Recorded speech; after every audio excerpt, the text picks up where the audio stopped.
Welcome back for another deep dive. This time, we're going to be talking about large language models. LMs. Yeah, LLMs. As they're called these days. You know, these are AIs that can write different things, like poems or code. Translate language. Translate languages, right? Answer your questions in a very human-like way. Yeah, and it's pretty wild how advanced these things have gotten. Yeah.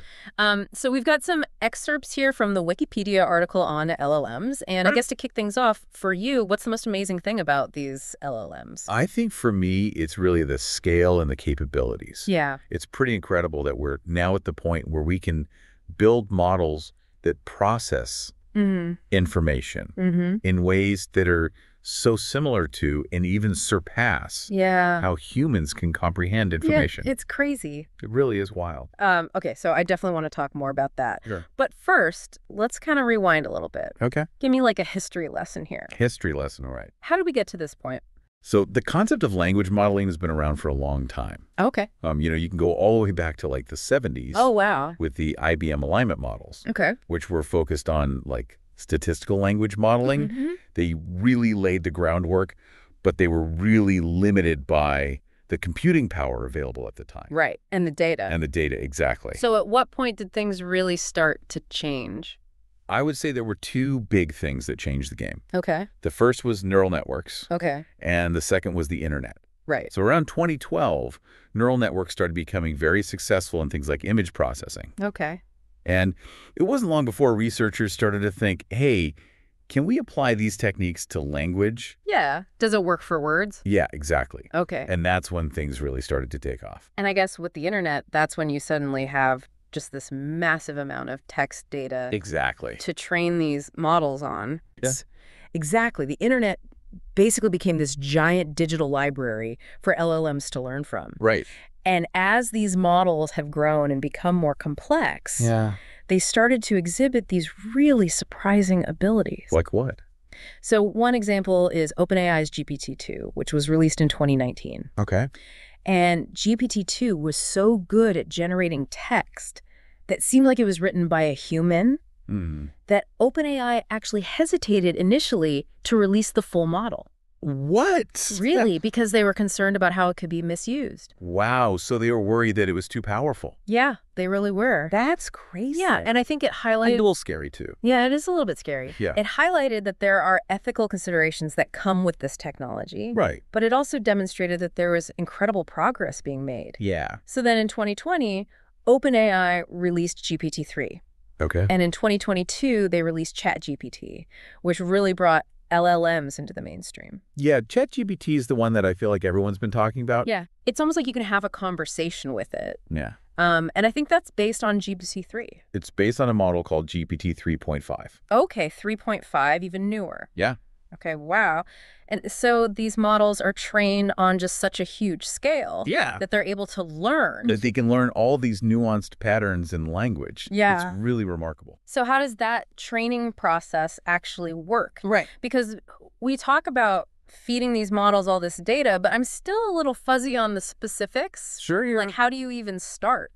So it's a pretty complex process. Okay. But I think the best way to understand it is it all starts with something called tokenization. Okay, I've heard that word before. Yeah, so what is tokenization? Break it down for me. Tokenization basically means that you're breaking down text into smaller units that the model can understand. Okay. So in a way, it's kind of like turning a sentence into individual words. Okay. But sometimes it goes even deeper than that. Okay. Breaking words down into even smaller components. So the model is basically learning from these little pieces of language. Yeah, exactly. Okay. So the model is exposed to this massive amount of data. And it learns to predict the patterns and relationships between these tokens. So it's not just memorizing words. Right. It's understanding how they fit together. Yeah, it starts to understand things like grammar and syntax. Okay. And even more subtle nuances of meaning. Okay, so I think I'm starting to get it a little bit. Good.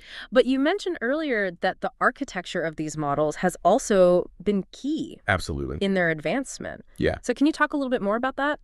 Yeah, so the real breakthrough came in 2017. Okay. With the introduction of what's called the transformer architecture. The transformer. Yeah, and this was a game changer because it allowed models to process information in a much more parallel and efficient way. So transformers are the foundation for most of these powerful LLMs we see today. That's right. And at the heart of this transformer architecture is this thing called the attention mechanism. Okay, I've heard that term before, but I'm not entirely sure what it means. Sure. So think about it this way. Okay. When you read a sentence, you don't just process each word on its own, right? Right. You pay attention to how those words relate to each other, the context, in order to really get the meaning of what you're reading. Right. So like if I say, the cat sat on the mat, Exactly. you know that the cat is doing the sitting, and the mat is where they're sitting. Exactly. And so that's what the attention mechanism allows the model to do. Oh, wow. Is it allows it to understand those connections and dependencies between the different parts of the input text. So it's not just about memorizing words. Right. It's about understanding how they fit together Exactly. in a meaningful way. That's right. And it's that ability to understand context that allows these LLMs to generate such coherent and nuanced responses. And it's really what makes them seem so intelligent and human-like. Okay, this is all so fascinating. It is fascinating stuff. But I think we've covered a lot of ground already. We have. Just in this first part of our deep dive. Absolutely. I mean, we've gone from the early days of language modeling to the era of transformers and the attention mechanism. Yeah, I think we've laid a good foundation for understanding how these models have evolved. Yeah, and how they work. Yeah, but we've only just scratched the surface. Right. We haven't even talked about things like multimodality or tool use. All very interesting things. There's so much more to explore. Absolutely. Okay, so we've talked about the history and like how these LLMs are structured. Right. But what about the results? Like what can these things actually do? That's what makes it so exciting, right? Like it seems like every day there's a new breakthrough or some new application. Yeah. So, there's the obvious stuff like writing different kinds of creative text. Yeah. Like poems or code or scripts. Yeah. Even musical pieces. It can write music. It can write music. Wow. And it can translate languages and answer your questions. Yeah. Summarize complex information. So it's not just about like generating text. Right. It's about understanding and responding. Yeah, it's really about understanding and responding to information in a meaningful way. Yeah, okay. And I think that's what makes these models so versatile. Yeah. You can use them for all sorts of tasks. Right. Ranging from customer service chatbots Oh, wow. to scientific research. Okay, so it's like a Swiss Army knife for language. Well, kind of is, yeah. But how much control do we actually have over what these models produce? That's a great question. Yeah. And that's where prompt engineering comes in. Okay, what's that? So prompt engineering is basically the art of crafting input prompts that elicit specific behaviors from the model. So like you're giving the model instructions? Yeah, you can think of it like having a conversation with the LLM. Oh, okay. And guiding it to perform the task that you want it to do. Yeah, so it's more nuanced than just like giving it a command. It is, yeah. Right. It's really about understanding how the model thinks. Okay. And how to frame your requests in a way that's going to get the desired result. Okay, and I imagine that takes a lot of practice. It does take practice and experimentation. Yeah. But there are also some really interesting techniques that have emerged. Okay, like what? Like chain of thought prompting. Chain of thought prompting. I've never heard of that. Yeah, so it's this way of guiding the LLM's reasoning process. Okay. By providing step-by-step examples in the prompt. Okay. So it's kind of like showing the model how to solve a problem. Oh, okay. And then it can apply that logic to new situations. So instead of just asking for an answer, you're showing it how to think through the problem. That's right. And it turns out that this can significantly improve the accuracy and the reasoning abilities of these LLMs. That's incredible. Yeah. It is pretty amazing. It's like you're not just teaching it what to do, but how to think. Exactly. But what about things that go beyond language? Right. I've heard about LLMs being used with images and other kinds of data. Yes. Is that multimodality? That is multimodality. Okay, tell me more about that. Yeah, so multimodality is one of the most exciting areas of research right now. Okay. And it basically means training models to understand and generate content in multiple formats. Okay. So not just text, but also images, video, audio, even code. So we're talking about models that can see and hear and potentially even feel. It sounds like science fiction. It really does, yeah. But, we're already seeing some incredible advancements in this area. Like what?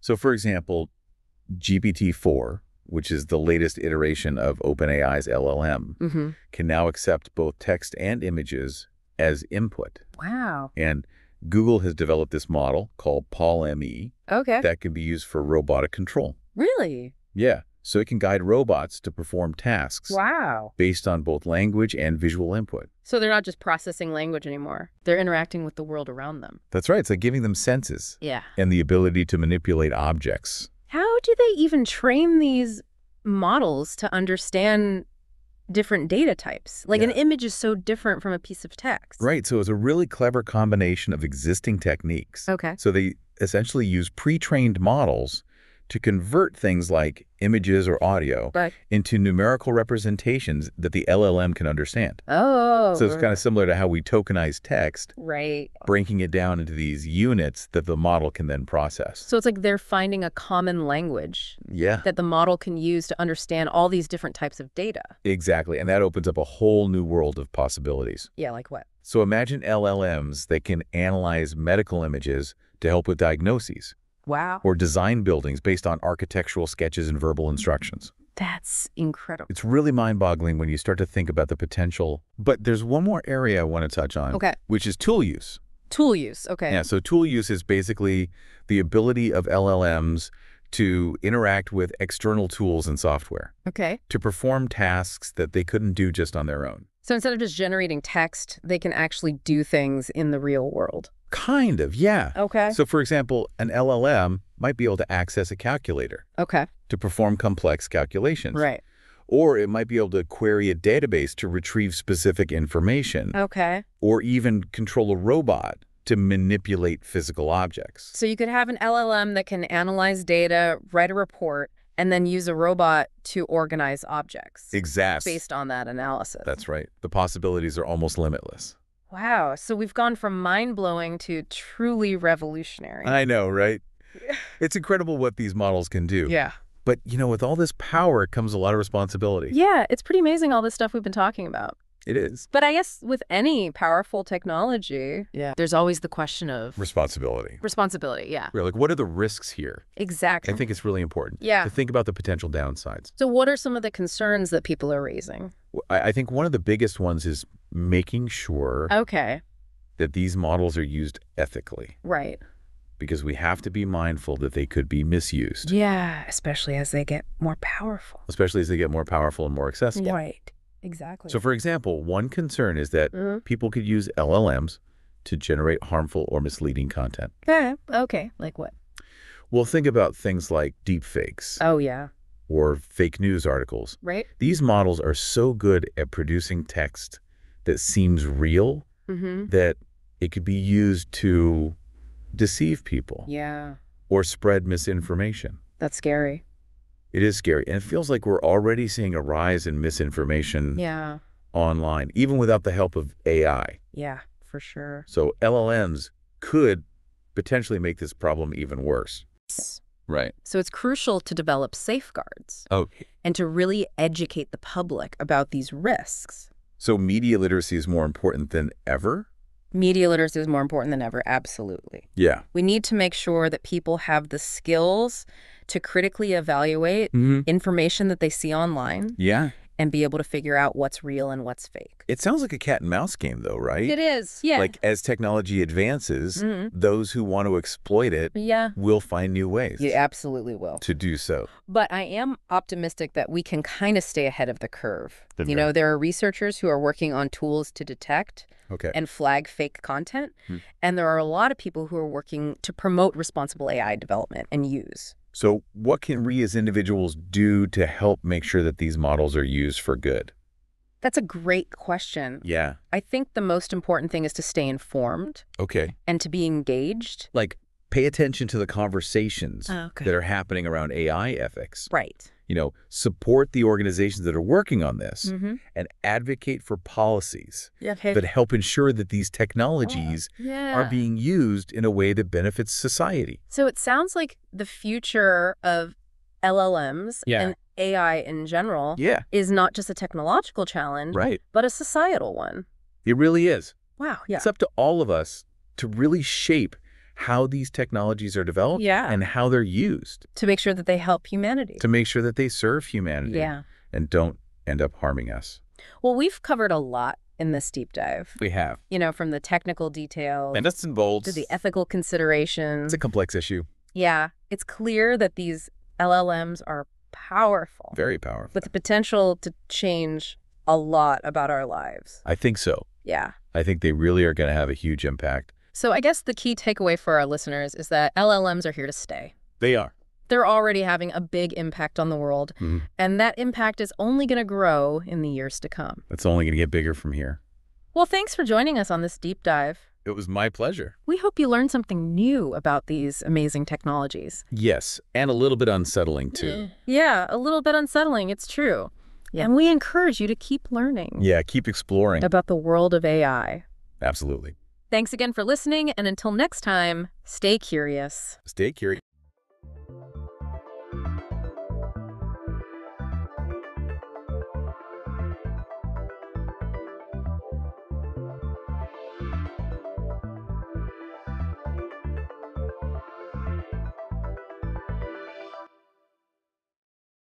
All right, so today, let's look into something pretty interesting, I think. Yeah. You know, like the myth of Pygmalion. Yeah.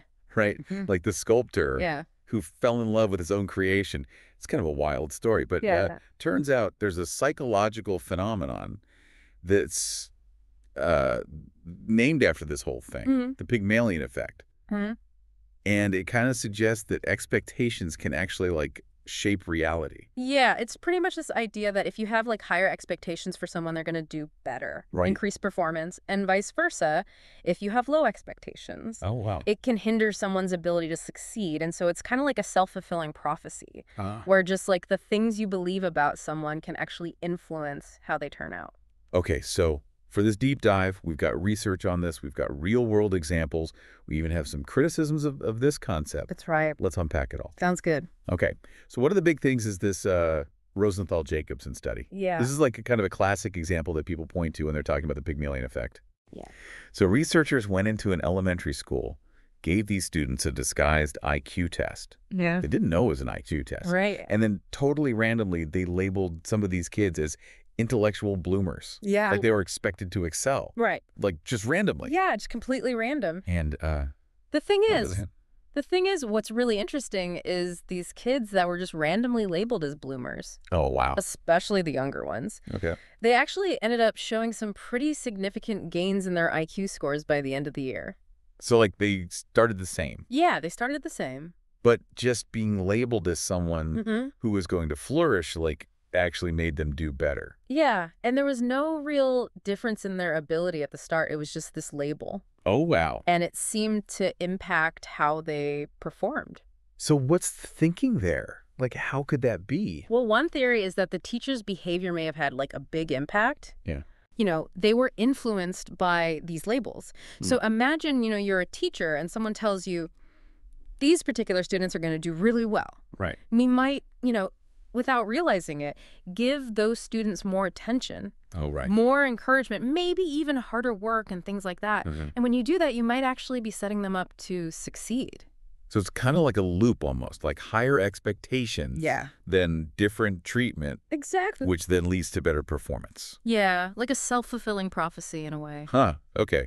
But we should say, like, this study has been talked about a lot. Like, yeah, there's definitely been some debate about it. Some debate going on. So, like, what are some of the issues? Well, some people argue that the IQ test that they used, like, back then wasn't as reliable as maybe, like, the ones we have now. Okay. And also, the results have been hard to replicate.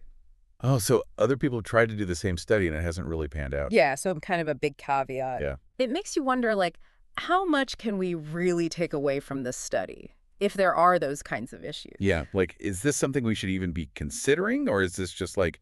Well, you know, it's definitely something to keep in mind. Yeah. But it's also worth bringing up this thing called regression to the mean. Okay. Have you ever heard of this? I don't think so. So basically it means that, like, scores that are really extreme, like really high or really low, they tend to move closer to the average over time.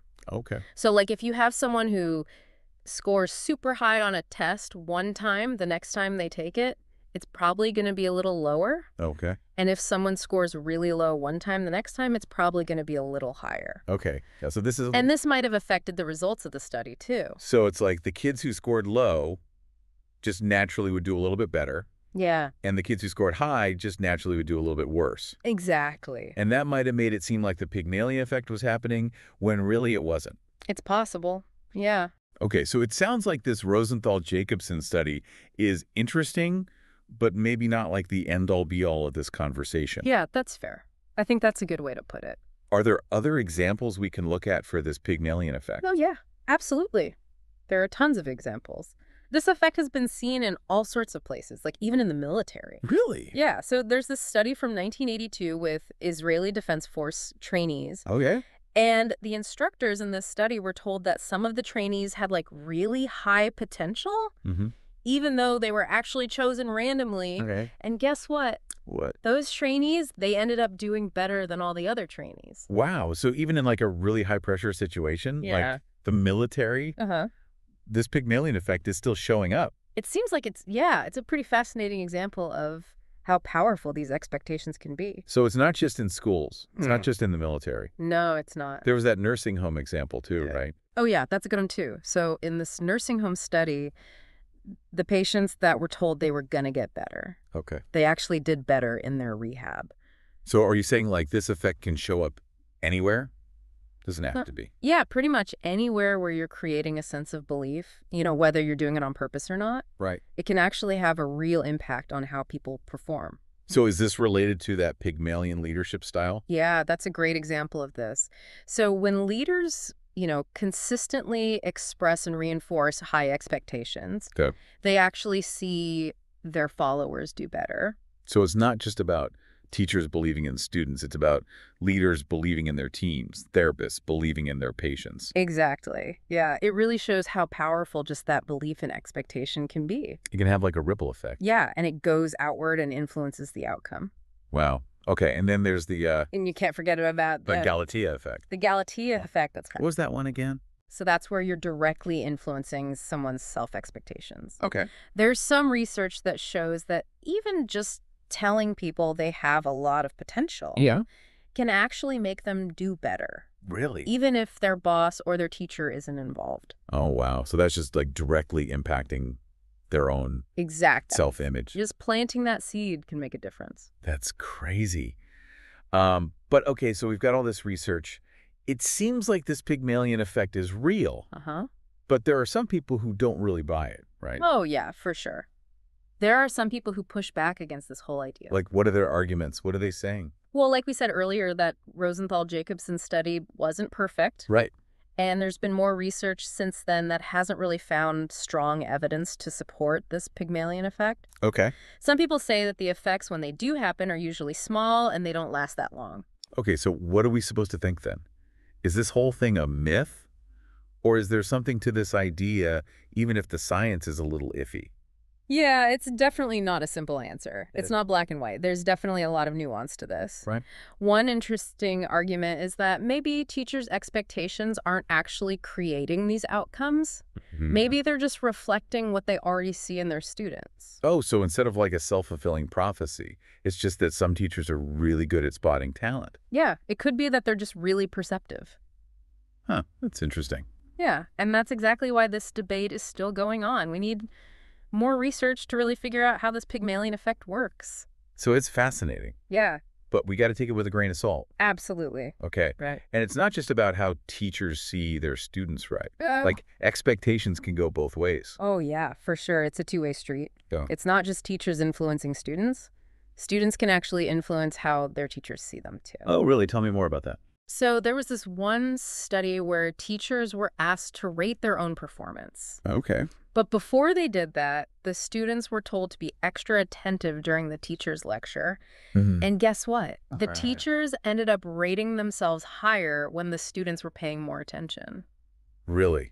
Yeah. So, like, just us behaving a certain way can actually make someone else think they're better at their job. Yeah, it's like our behavior can actually influence how confident other people feel. Wow, that adds a whole other layer to this whole thing. It really does, and it gets even more interesting. Okay.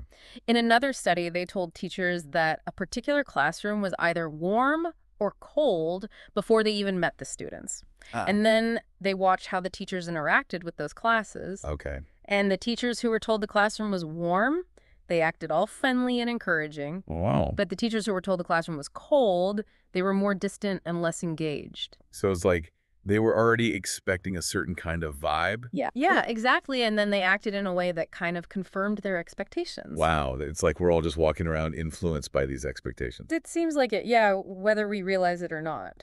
Huh.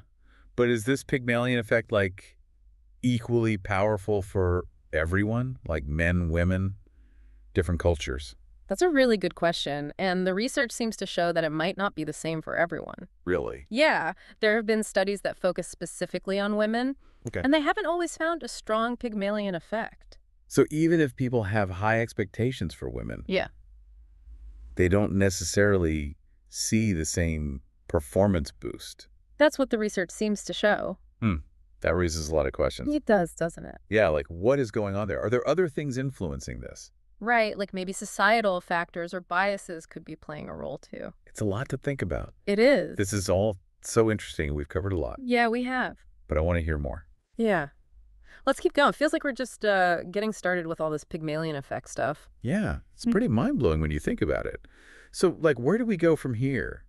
It seems like this is a really powerful idea. Maybe it could have a big impact, but there's still some questions about it. What's the big takeaway for someone listening who's trying to make sense of all this? I think the main thing to remember is that even though researchers are still debating this, the basic idea is really important. Our beliefs and expectations, even the ones we don't realize we have, can have a huge impact on the people around us. Yeah, it's like we're all shaping each other's reality without even knowing it. Exactly. And that brings up a really important question. If our expectations can shape other people's realities, then how responsible are we for those expectations? Like, do we need to be more careful about what we expect from others? Yeah, that's a good point. Yeah. It's easy to get caught up in negative thinking and focus on what people can't do instead of what they can do. Right. It's so important to be aware of the expectations we have, not just for other people, but for ourselves, too. How can we use this knowledge to create better outcomes for ourselves and the people we care about? That's something I hope everyone listening will think about. It makes you wonder about the power of things like encouragement and mentorship, just simply believing in someone's ability to do great things. Absolutely. And it's not just about having high expectations. It's about creating an environment where people feel supported and challenged in a good way, where they feel like they can reach their full potential. Yeah, like fostering a growth mindset where we see challenges as opportunities to learn and grow instead of roadblocks. Exactly. And that leads to another question. What if we all truly believed in each other's potential? What kind of world could we create if we approached every interaction with optimism and faith in what people can do? That's a powerful image to think about. A world where everyone is helping each other succeed, encouraging each other to grow and achieve things we never thought possible. It's an exciting vision, and even though the research on the Pygmalion effect is still developing, the basic idea is a strong reminder of how much we can influence each other. It's a chance to think about the expectations we have and to choose to believe in the potential that's inside all of us. That's a great way to put it. Yeah. It reminds us that we're not just watching life happen, we're actively shaping it through what we believe and what we do. Exactly. And that's a responsibility we shouldn't take lightly. Well said. Yeah.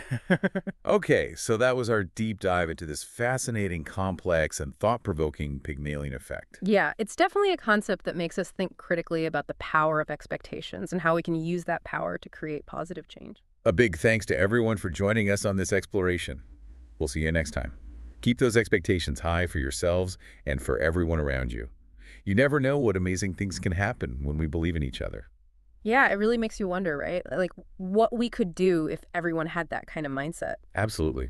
Just imagine all the things we could accomplish if we really made an effort to believe in each other. Okay, well, I think we've talked about a lot today.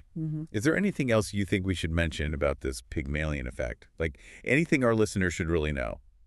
You know, one thing I find really fascinating is that the Pygmalion effect, it's not just about what we say to other people, it's also about, like, our body language, you know? Totally. Yeah, like the nonverbal cues we send, our tone of voice, our facial expressions, all that stuff. So even if we're saying all the right words, but our body language is saying something different, that can mess things up. Exactly. You got to be genuine, you know?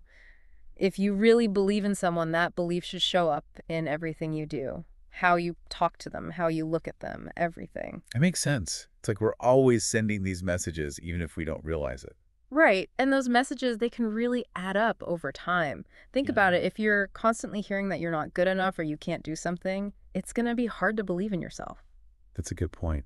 It's so important to create environments where people feel supported and encouraged, you know? Absolutely. And I think that's a great takeaway for our listeners today, that challenge to be aware of the expectations we're sending out and to try to cultivate that belief in what people can do.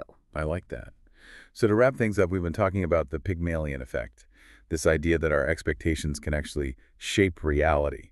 It's a fascinating concept, and it's backed up by some pretty interesting research. Yeah, we've seen examples of this effect in schools, in the military, even in nursing homes.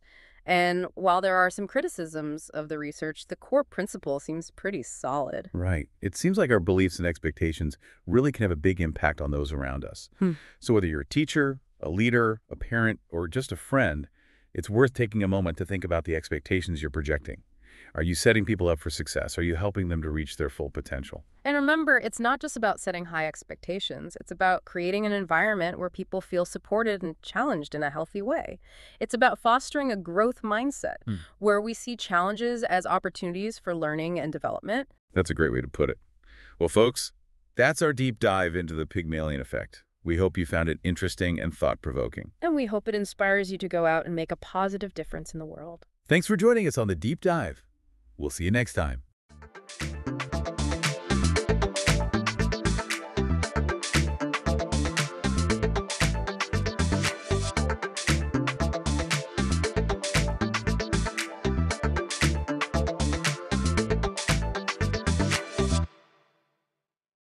Welcome to our Deep Dive. This time, it's all about the Olmecs. The Olmecs. We'll be using the Wikipedia article on them as our guide. Sounds good. So, who were these people?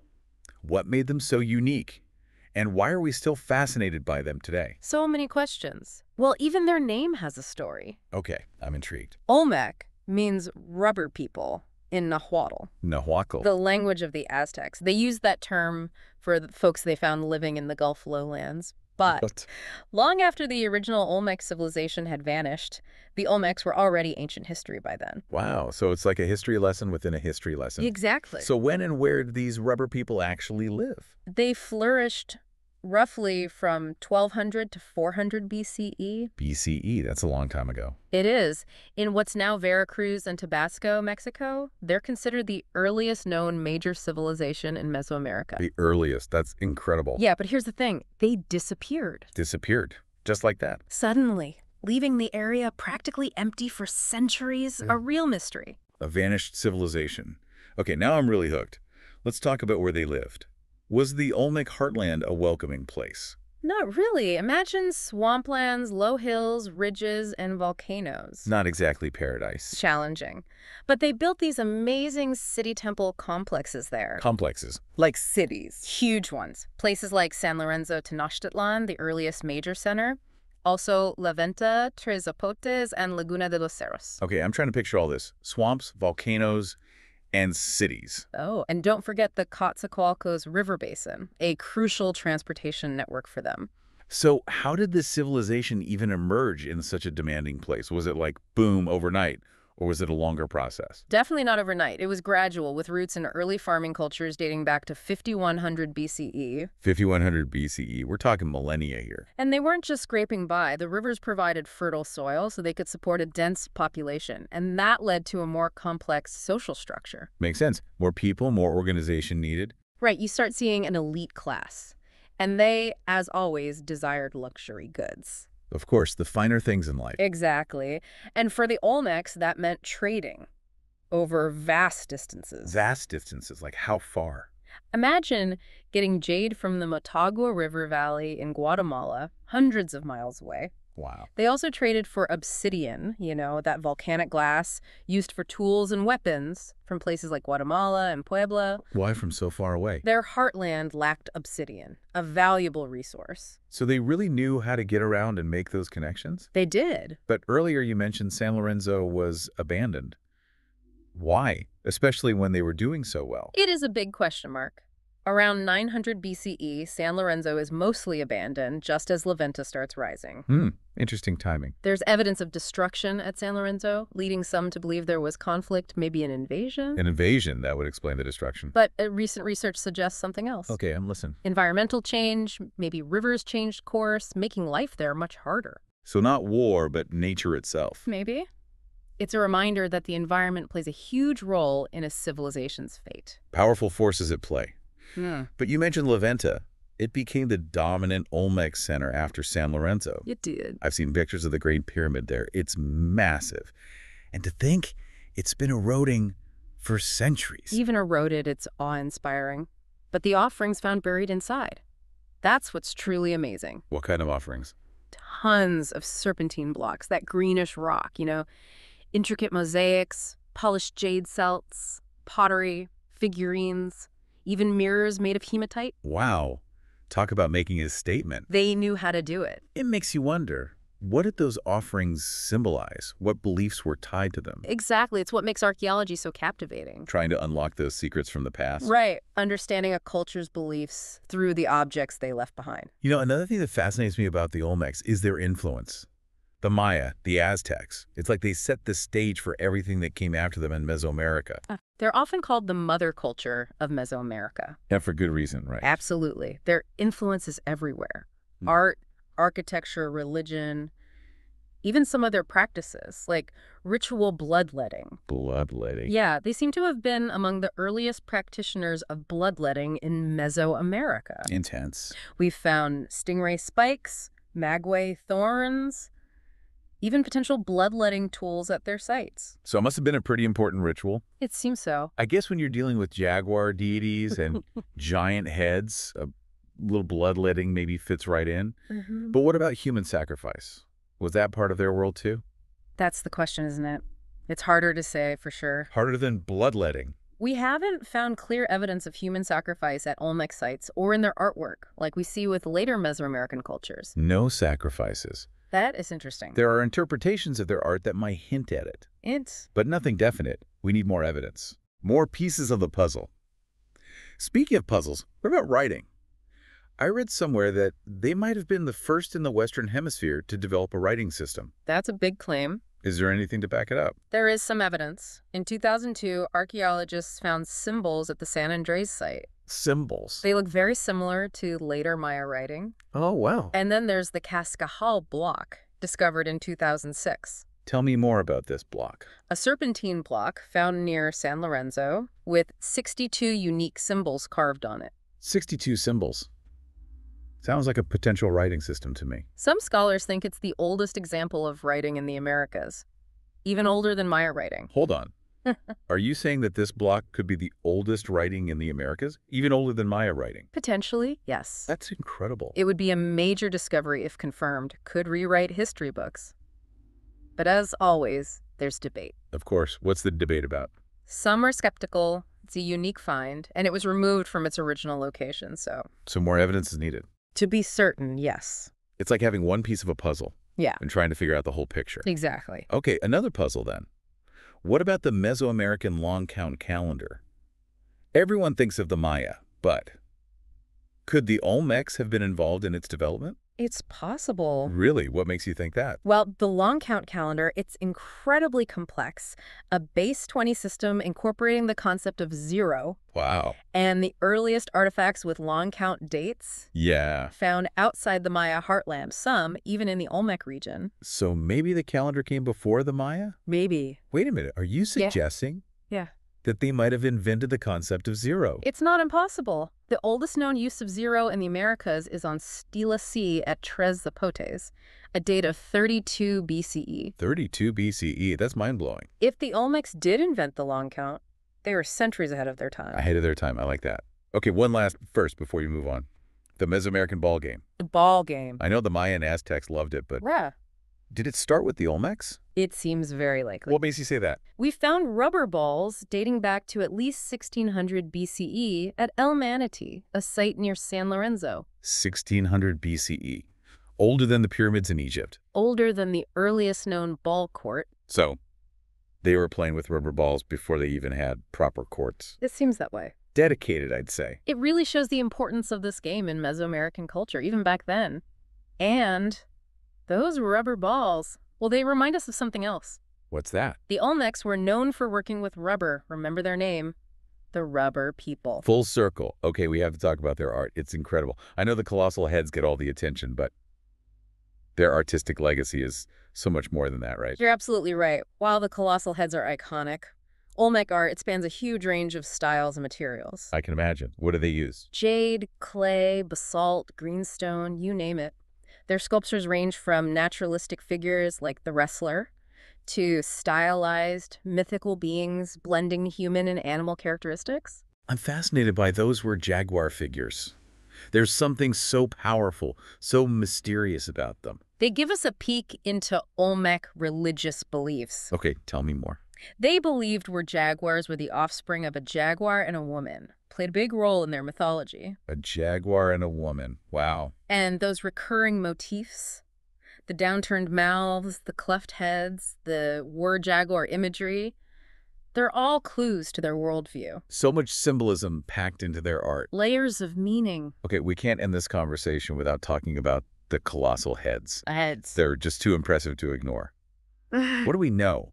Were they really portraits of rulers? That's the most common theory. Each head is unique with its own features, headdresses. Like individualized portraits. Yeah. They were carved from single basalt blocks, some weigh as much as 55 tons, and transported over huge distances. 55 tons. That's unbelievable, the effort involved. Mind-boggling. What about that African features debate that pops up sometimes?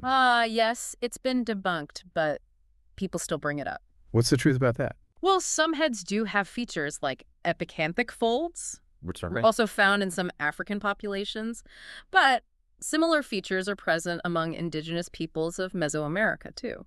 So, not necessarily evidence of African contact. Most scholars completely reject that idea.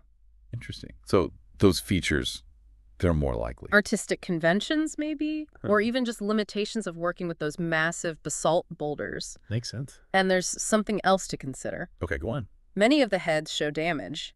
Damage, like on purpose? Looks like it. Deliberate damage, burial, even reuse. Reuse. How do you reuse a giant head? Good question. It tells us they weren't just portraits. They held a deeper meaning. Deeper meaning, like what? Maybe they were venerated, ritually destroyed, or even recycled to honor a new ruler. Wow. So each head holds its own hidden story. I like that. Hidden stories. So we've covered colossal heads, were jaguars, bloodletting, even the possibility of a written language. It's a lot to take in.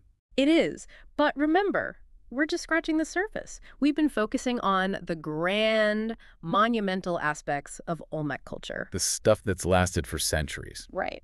But what about the everyday Olmecs? The people who weren't carving giant heads or trading jade? A good point. What were their lives like?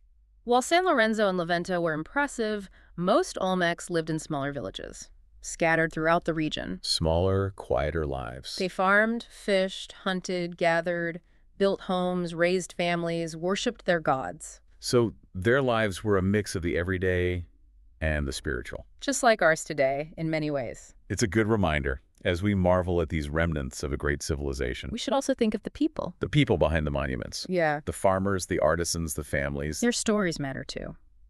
Now, before we move on, those jade face masks. We touched on them earlier. The masks. They're so beautiful. Tell us more about them. They are exquisite. They have a distinct style, deep-set eyes, flared nostrils, and a powerful mouth, often blending human and jaguar traits. Those were jaguar features again. Connecting them to powerful religious ideas. And jade was highly prized. A sign of status. Likely, yes. But here's the thing. What's that? No jade masks have been found in confirmed Olmec contexts. Wait, what? But you said they were Olmec. It's a puzzle, but they have been found at later culture sites. Later cultures? Like yeah. How much later? Sometimes even buried as offerings. Imagine a jade mask created by the Olmecs over 2,000 years earlier, being treasured, ritually buried by the Aztecs in their capital, Tenochtitlan. It's like those objects. They had a power that went beyond time and culture. It highlights the lasting impact of the Olmecs. Amazing. So taking a step back, why should we, in the 21st century, care about a civilization that vanished so long ago? What can we learn from them? The Olmecs teach us that even the most ancient cultures were complex and sophisticated. They were innovators, artists, builders. They developed elaborate belief systems, social structures, trade networks. They didn't just survive, they thrived. They shaped the landscape and influenced cultures that came after them. They were the pioneers. Exactly. By studying the Olmecs, we understand the roots of Mesoamerican civilization better. And that helps us appreciate the diversity and interconnectedness of human history. Plus, those colossal heads are just plain cool. You got that right. But here's the thought. We've been focusing on the monumental, the elite aspects of Olmec society. But what do you think the lives of those ordinary Olmec villagers were like? The villagers. What stories did they tell? What beliefs did they hold? What were their hopes and dreams? Questions worth pondering. You've given us a lot to think about. We've covered so much, but it feels like there's still so much more to discover about the Olmecs. That's the beauty of it. Every discovery opens up new paths to explore. Well, on that note, let's keep exploring. Sounds like a plan. You know, it's interesting to think about those everyday Olmecs. We've been talking about these grand cities, these amazing artworks. But what about the people living outside those centers? The ones who weren't the elite? Yeah, what were their homes and lives actually like? We do have some clues. San Lorenzo and La Venta, those were major cities. But most Olmecs, they lived in smaller villages, often on higher ground. To avoid flooding, I imagine. Exactly. And archaeology suggests they lived in simpler houses, or even lean-tos, with storage pits nearby for their food. A much more down-to-earth existence compared to the city centers. Definitely. What about their diet? How did they sustain themselves?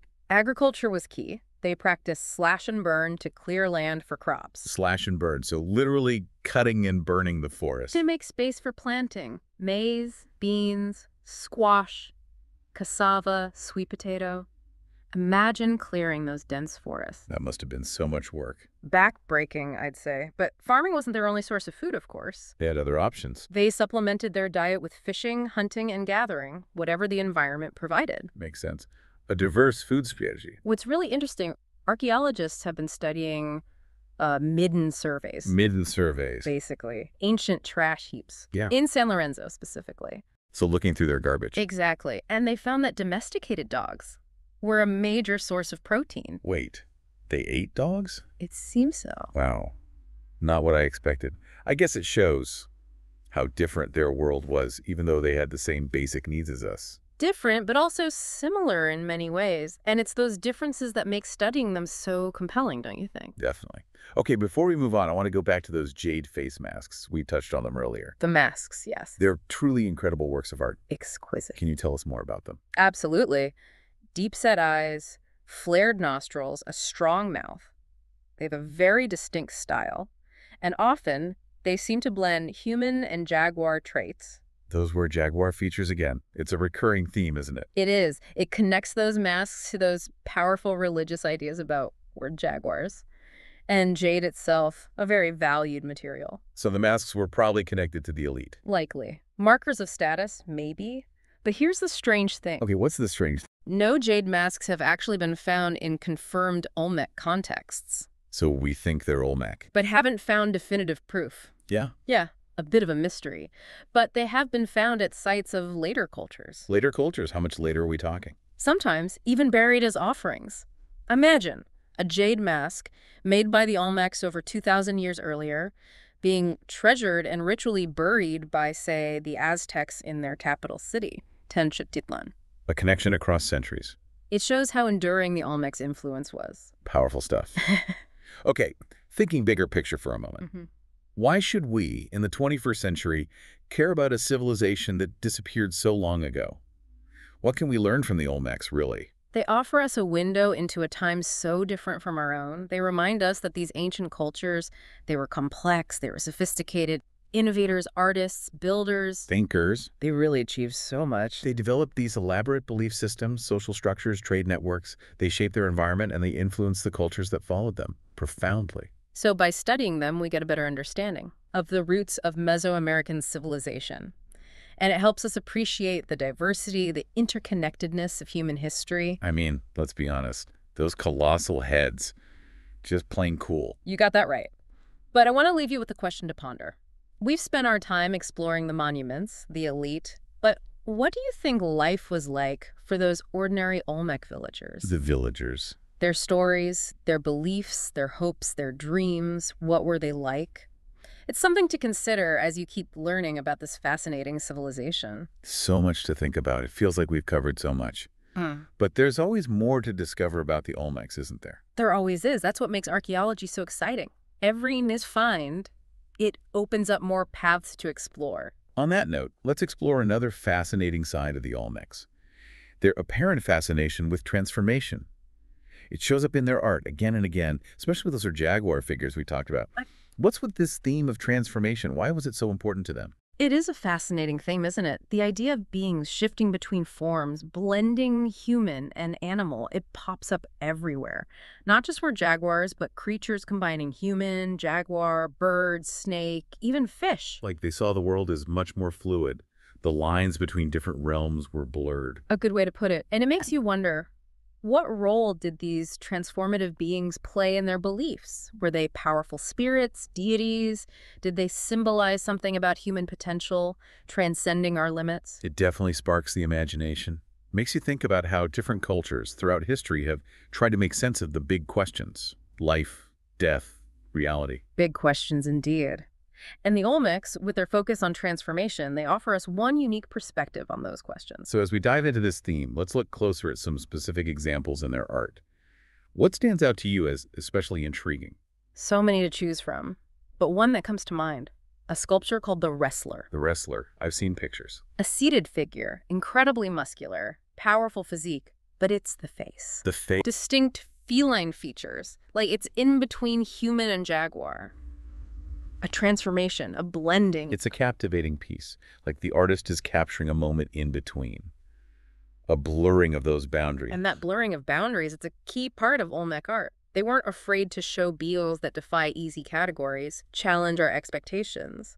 So the Wrestler, maybe it's not just a strong athlete, it's about something deeper, the transformative power that they saw in nature. That's a very interesting interpretation. It makes you think about how the Olmecs viewed the relationship between humans and nature. Did they see themselves as separate, or was it more interconnected, fluid? Good questions. And as we explore their art, their mythology more, I'm sure we'll find even more layers of meaning to unpack. I'm excited to keep digging. But one thing to remember, we're talking about a civilization from thousands of years ago. No written records from them to tell us exactly what they thought. We have to rely on what they left behind. Their art, their architecture, their rituals, their objects. Yeah. It's a giant puzzle, and we might not have all the pieces. But that's part of the fun, right? Exactly. It's an ongoing process, discovering, interpreting. And learning more and more about this fascinating culture. The more we learn, the more we realize how sophisticated the Olmecs really were. It's amazing to think about these objects, these ideas, surviving for so long, giving us a glimpse into the minds of people from thousands of years ago. It is remarkable. But when we talk about these transformative figures, is there a hierarchy? Are some more important than others in their belief system? It's hard to say for sure without written records, but we can look for clues in their art. The word jaguar, as we've discussed, Seems pretty important. very prominent, maybe a representation of rulers, shamans, even deities who could move between those worlds, the physical and spiritual. So a symbol of power, authority, someone who can tap into both realms. Possibly, but there are other transformative figures too. The Birdman, for example. Birdman, like a human with the bird features. Yeah, you see it a lot in Olmec art. And birds. They're often linked to the sky, the heavens, the divine. And lots of cultures, yeah. Combining bird and human, then. It could represent a connection between the earthly and the celestial. Reaching for the heavens. Maybe. A shaman ascending to the sky, communicating with the gods. It's like Olmecs there. They're using these hybrid figures to explore the biggest mysteries. The cosmos, our place in it. It reminds us that these big questions, they're not new. People have been pondering them for as long as we've been around. And the Olmecs, they give us one way of looking at those questions. With their art, their imagination. One way, among many. As we wrap up our deep dive into the Olmec civilization, I'm amazed by how much we've covered. Colossal heads were jaguars, a possible written language. They were a complex, innovative people. They left a huge mark on Mesoamerica. But what would you say is their most significant contribution? What makes them stand out? That's a tough one. Their artistic achievements are incredible, and their influence on later cultures, undeniable. But I think what sets them apart is this. They were pioneers. Pioneers. The first to build a complex civilization in Mesoamerica. They laid the foundation for everything that came after. Their art, architecture, religion, social structure, it all paved the way for the Maya, the Aztecs, all those great civilizations. They set a course for the whole region for centuries. The innovators, the dreamers, and they left a legacy that still inspires us today. Well, you've definitely inspired me. We've explored their art, their beliefs, uncovered their impact on later cultures. It's been a fascinating journey. A journey through time. And as we learn more about them, who knows what we'll discover? Exactly. But for now, we've reached the end of our Olmec deep dive. We hope you've enjoyed exploring this ancient civilization with us. And if this has piqued your interest, keep exploring. There are books, articles, museums, all sorts of resources out there. So keep digging, keep questioning, keep discovering. Who knows what mysteries are waiting to be uncovered? Thanks for joining us. Until next time. Happy exploring.